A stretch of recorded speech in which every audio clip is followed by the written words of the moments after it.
Bonjour à toutes et à tous, je suis Lara Dizran et pour ce troisième épisode du podcast Société et Économie, nous accueillons le professeur Dr Bernard Ries. Professeur, bienvenue à vous. Bonjour Lara. Merci de votre présence. Professeur Ries, vous êtes depuis 2015 à la tête du groupe de recherche d'aide à la décision et de recherche opérationnelle à l'Université de Fribourg. Vos études se penchent notamment sur la théorie structurelle et algorithmique des graphes, l'optimisation combinatoire et la modélisation mathématique. À côté de cela, vous donnez régulièrement des conférences aux 4 coins du monde. Professeur, vous êtes avec nous aujourd'hui pour nous éclairer sur cette branche des mathématiques appliquées qui reste parfois floue dans les esprits, c'est la branche de la recherche opérationnelle. Alors si ce terme ne vous est pas familier, pas de panique, le professeur Ries s'apprête à nous éclairer sur le sujet. Certains l'appellent parfois la science des décisions, un nom qu'elle porte bien, car la recherche opérationnelle vise à trouver les meilleures décisions à des problèmes divers grâce à la modélisation mathématique. En somme, la recherche opérationnelle utilise les mathématiques et l'informatique pour modéliser et puis résoudre des problèmes concrets. Nous allons voir que cette branche est une véritable aide à la décision. Elle s'utilise dans de nombreux domaines dont le transport, la logistique, la gestion ou encore en sport.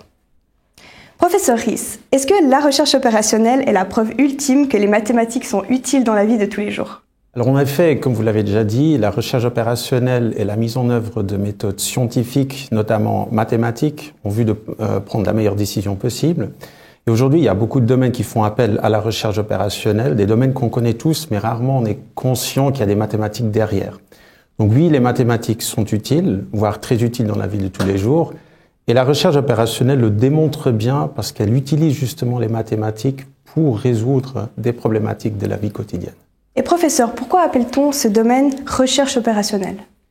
Alors les origines de la recherche opérationnelle se trouvent dans la Deuxième Guerre mondiale. C'est autour de 1940 qu'une équipe de chercheurs anglais était amenée à travailler sur différents problèmes, dont par exemple l'implantation optimale des radars de surveillance ou encore la gestion de convois d'approvisionnement. Et donc ce qualificatif opérationnel vient tout simplement du fait que les premières applications étaient liées à des opérations militaires. Mais comme j'ai déjà dit avant, aujourd'hui, il y a beaucoup plus de domaines qui font appel à la recherche opérationnelle que juste le domaine militaire. Justement, est-ce que vous pouvez nous citer d'autres exemples concrets où la recherche opérationnelle est utilisée ? Alors les problèmes de transport et de logistique qui sont omniprésents dans notre vie quotidienne sont un bel exemple. Supposons que vous voulez aller de A vers B en utilisant la voiture ou le transport commun, il y a la recherche opérationnelle qui intervient. Dans la voiture, quand vous utilisez votre système de navigation, c'est la recherche opérationnelle qui vous dit vers où il faut aller pour utiliser par exemple le chemin le plus court. Les transports communs, la planification des horaires, l'affectation des équipes au train, etc., c'est la recherche opérationnelle. Un autre exemple, quand vous commandez des produits en ligne, vous attendiez à ce que ces produits arrivent le lendemain chez vous. Or, il faut se rendre compte que souvent, il faut amener ces produits de l'autre bout du monde, donc il faut organiser ce transport-là. Ou encore un exemple similaire, quand on va au supermarché, aujourd'hui, ça va de soi qu'on y trouve des fruits et des légumes exotiques qui viennent de l'autre bout du monde. Il faut se rendre compte qu'il faut organiser leur transport, il faut commander régulièrement auprès des fournisseurs et il faut aussi stocker ces produits une fois arrivés en Suisse. Donc vous voyez, ce sont des situations concrètes que tout le monde connaît, qu'on rencontre dans la vie quotidienne, mais rarement on est conscient qu'il y a vraiment des mathématiques complexes derrière. Après, vous avez d'autres domaines comme par exemple l'établissement des emplois du temps dans des écoles, dans les universités, les emplois du temps du personnel dans les hôpitaux, ou encore la planification des matchs dans une ligue de sport ou la gestion de production dans les usines. Ce sont tous des exemples où la recherche opérationnelle est utilisée aujourd'hui. Donc, si je comprends bien, des problèmes réels, concrets, sont ensuite transformés en problèmes mathématiques, puis résolus. Est-ce que vous pouvez nous décrire un peu ce processus qui est mis en place lorsque l'on veut justement résoudre un problème de décision à l'aide de la recherche opérationnelle ? Alors, quand on veut résoudre un problème de décision, en effet, la première chose à faire, c'est de le modéliser en utilisant différents outils. Ce qui est important à comprendre, c'est qu'il n'existe pas de recette magique qui marche à tous les coups. Et c'est ça qui fait en fait ce domaine si intéressant. Et trouver un bon modèle pour un problème n'est pas une tâche facile. Et souvent, il existe plusieurs modèles possibles. Et savoir lequel est le bon, ça c'est pas facile. Souvent, on dit d'ailleurs que la modélisation, c'est plus de l'art que de la science. Alors, en ce qui concerne le processus, on a fait d'abord, on fait une modélisation. Modéliser un problème concret, ça veut dire je vais traduire ce problème en un problème mathématique équivalent que j'appelle le modèle mathématique du problème de départ. C'est-à-dire au lieu d'énoncer un problème à l'aide de phrases, de mots et de chiffres, je le traduis en un problème mathématique en utilisant par exemple des équations, des inéquations, des fonctions linéaires. Et du coup, j'obtiens deux problèmes, un dans le monde réel, c'est mon problème de départ, et un dans le monde abstrait, c'est mon problème mathématique qui est équivalent. Donc si je veux vraiment résoudre mon problème de départ, mais il me suffit de résoudre le problème mathématique équivalent en utilisant des méthodes adaptées. Alors pour le faire, je vais d'abord implémenter mon modèle mathématique à l'aide d'un langage de programmation. C'est-à-dire, je vais passer du papier crayon à l'ordinateur. Une fois que c'est fait, je dois déterminer ou calculer une solution. Je dois résoudre mon problème. Et ça, je le fais en utilisant ou bien des méthodes existantes, ou bien je développe moi-même des méthodes pour résoudre ce problème-là et obtenir une solution. Une fois que j'ai obtenu une solution, il faut que j'analyse cette solution pour voir est-ce qu'elle me convient ou est-ce que je dois éventuellement changer un peu mon modèle mathématique. Donc là, il y a plusieurs allers-retours qui se font. Et une fois qu'on est content avec la solution qu'on a obtenue, je dois passer à nouveau dans le monde réel, c'est-à-dire je dois traduire cette solution du problème mathématique en une décision du problème de départ. Donc c'est ça un peu le processus, en quelques mots, quand on veut résoudre un problème de décision. Donc beaucoup d'allers-retours entre le monde réel et le monde abstrait. Professeur, au final, quel rôle jouent les données dans tout ce processus? On sait que l'utilisation des données est parfois un sujet tabou. Alors comment respecter la confidentialité des données dans tout ce processus? Alors en effet, les données sont essentielles en recherche opérationnelle. Imaginez-vous par exemple que vous voulez résoudre un problème de tournée de véhicules. C'est-à-dire, vous avez d'un côté un dépôt avec des véhicules et d'un autre côté, vous avez des clients auxquels vous devez maintenant livrer des marchandises qu'ils ont commandées et qui se trouvent avec les véhicules dans votre dépôt. À savoir maintenant quel véhicule va visiter quel client et dans quel ordre. Si vous voulez résoudre un tel problème, il vous faut tout un ensemble de données. Il vous faut par exemple connaître le nombre de véhicules disponibles et la capacité de chaque véhicule, le nombre de chauffeurs disponibles, combien d'heures est-ce qu'ils peuvent travailler sans pause, quelle est la longueur de la pause, etc. D'un autre côté, vous avez aussi besoin d'avoir des informations sur vos clients. Vous devez connaître leurs adresses, vous devez connaître la quantité qu'ils ont commandée ou les produits qu'ils ont commandés et éventuellement quand est-ce qu'ils sont disponibles pour recevoir les commandes. Et au final, vous devez aussi connaître le réseau routier dans la région où se trouvent les clients afin de planifier justement ces tournées. Donc sans ces informations-là, vous n'allez pas être capable de résoudre ce problème. Et c'est vrai que parfois ça pose problème parce que les entreprises ne se rendent pas compte qu'elles doivent nous fournir ces informations, donner accès à ces informations, sinon on ne peut pas résoudre leurs problèmes. Alors dans la plupart des cas, je dirais que ça se passe bien, on signe une clause de confidentialité, mais j'ai aussi déjà vécu le cas où une entreprise n'était pas prête à nous donner un accès aux informations et malheureusement on a dû interrompre la collaboration. Professeur, est-ce qu'on peut dire que la recherche opérationnelle peut résoudre n'importe quel problème de décision pour lequel on a pu trouver un modèle mathématique? Est-ce que c'est possible? Alors ça on peut pas dire ça. Il faut se rendre compte que les problèmes réels sont souvent extrêmement complexes, ce qui peut se traduire de différentes manières. Par exemple, parfois vous avez tellement de contraintes à respecter dans un problème que ça devient même difficile rien que de trouver une solution. Et je ne parle pas encore de trouver la meilleure solution, mais rien qu'une solution. Et d'un autre côté, il peut arriver qu'il y a tellement de solutions possibles à votre problème que ça devient impossible de trouver la meilleure. Alors dans le premier cas, ce qu'on fait souvent, c'est qu'on relâche certaines contraintes, c'est-à-dire on oublie certaines contraintes tout simplement, respectivement on se permet de ne pas forcément respecter certaines contraintes sous certaines conditions. Le problème, c'est qu'on s'éloigne du problème de départ, mais parfois c'est inévitable. Mais au final, on ne résout pas notre problème de départ, mais un autre problème.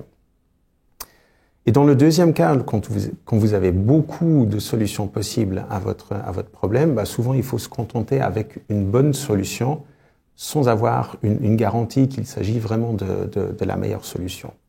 Alors pour revenir peut-être sur l'exemple de la tournée de véhicules, supposons maintenant que vous devez visiter les clients et vous voulez minimiser la distance totale parcourue par vos véhicules. Alors si vous avez 5 clients, il existe une douzaine de solutions possibles à votre problème, ça c'est facile. Si vous avez 10 clients, vous avez à peu près 180 000 solutions possibles. Pour un ordinateur, pas de souci pour les énumérer toutes et choisir la meilleure. Par contre, si vous passez maintenant à une vingtaine de clients, le nombre de solutions possibles à ce problème, c'est de l'ordre de 10 puissance 15. C'est-à-dire un ordinateur va mettre des milliers d'années pour les énumérer et finalement choisir la meilleure. Donc, dans un tel cas, évidemment, il faut des méthodes plus intelligentes que l'énumération simple, mais souvent, ceci implique qu'après, on ne peut plus trouver la solution optimale, mais seulement une bonne solution.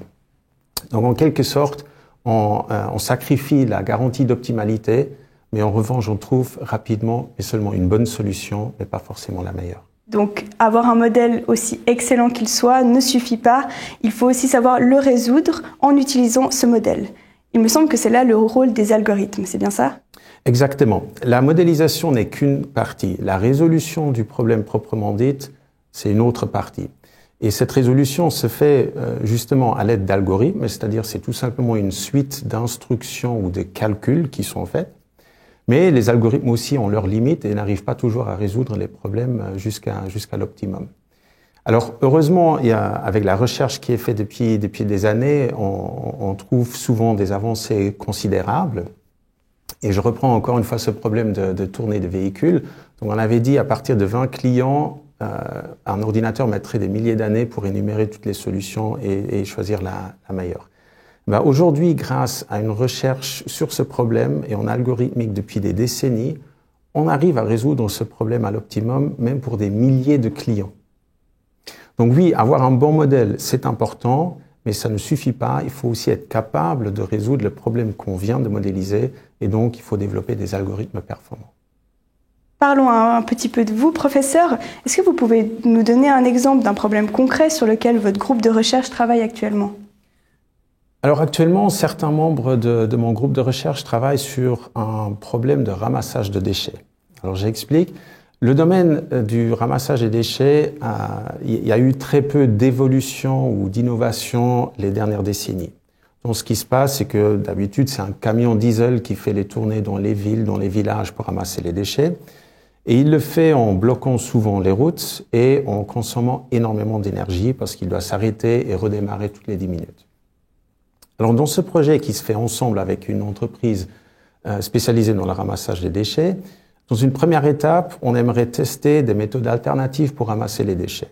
Par exemple, on utilise des petits véhicules électriques à l'intérieur des villes pour ramasser les déchets et les camions diesel plutôt à l'extérieur.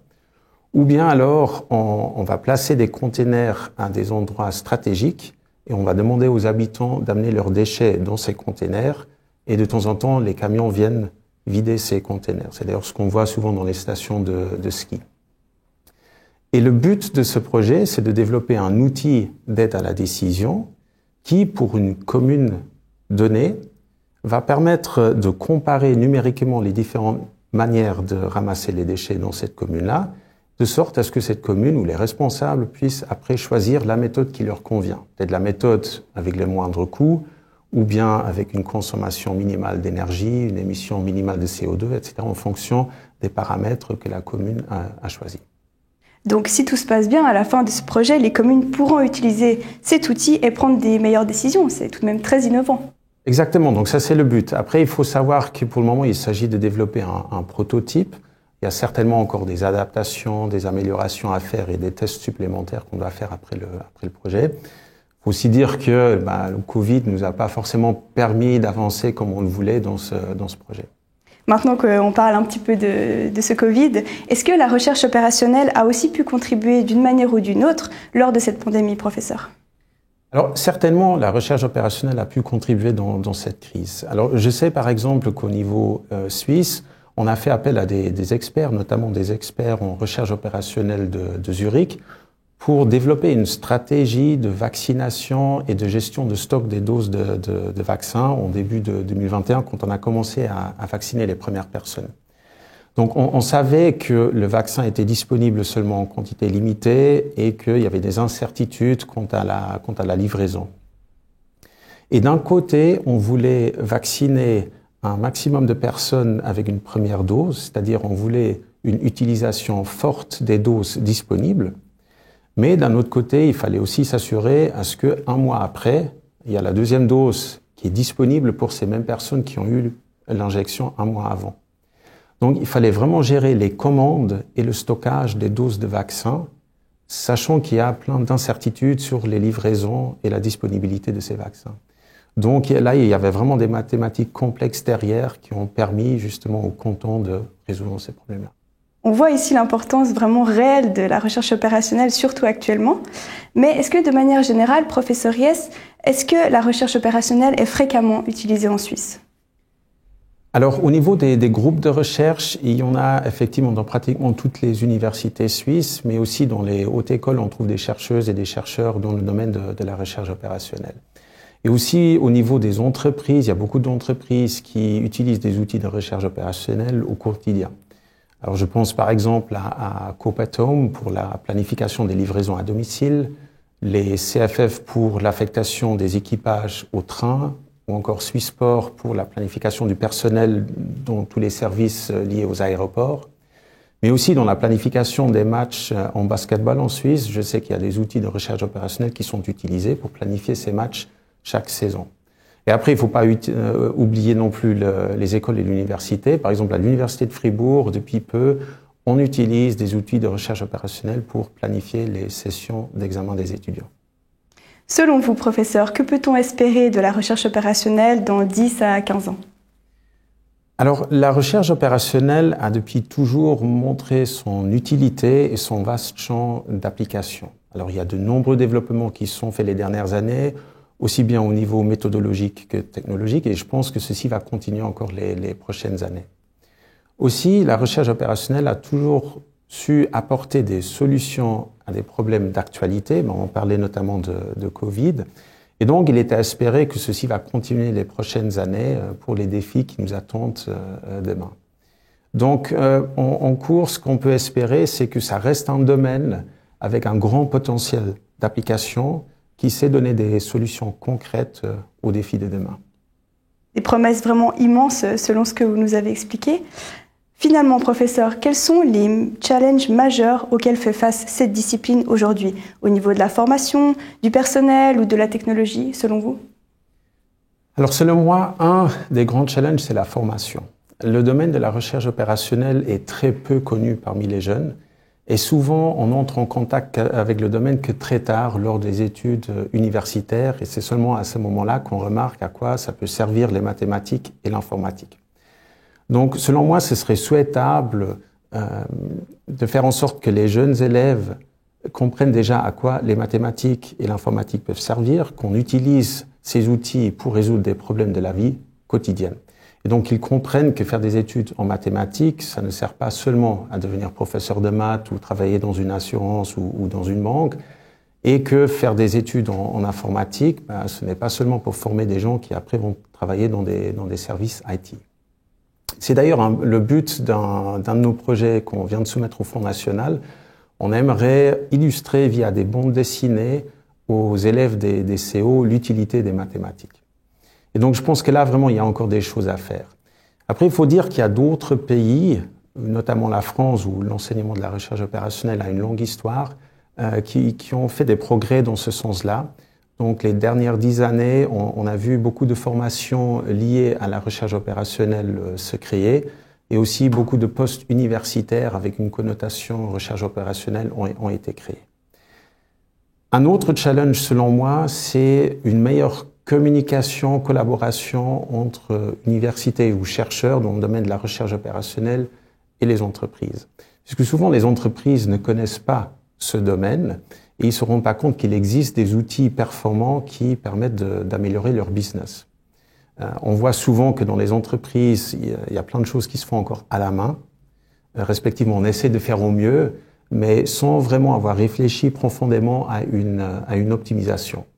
Et donc, grâce à des projets, des travaux de bachelor ou de master ou des projets, on entre en contact avec des entreprises et puis elles sont souvent très étonnées de voir qu'est-ce qu'on est capable de faire en utilisant la recherche opérationnelle. Donc, une meilleure collaboration et communication entre ces deux mondes, ce serait souhaitable. Professeur Ries, en tout cas, on se réjouit de voir les aboutissements de vos projets de recherche et aussi de l'évolution de cette discipline qui est passionnante. Je vous remercie beaucoup d'avoir été avec nous aujourd'hui. Merci à vous. Merci aussi à vous toutes et tous de nous avoir écoutés. Pour ne manquer aucun épisode, n'hésitez pas à vous abonner au podcast et laissez-nous vos retours sur les réseaux sociaux. À bientôt.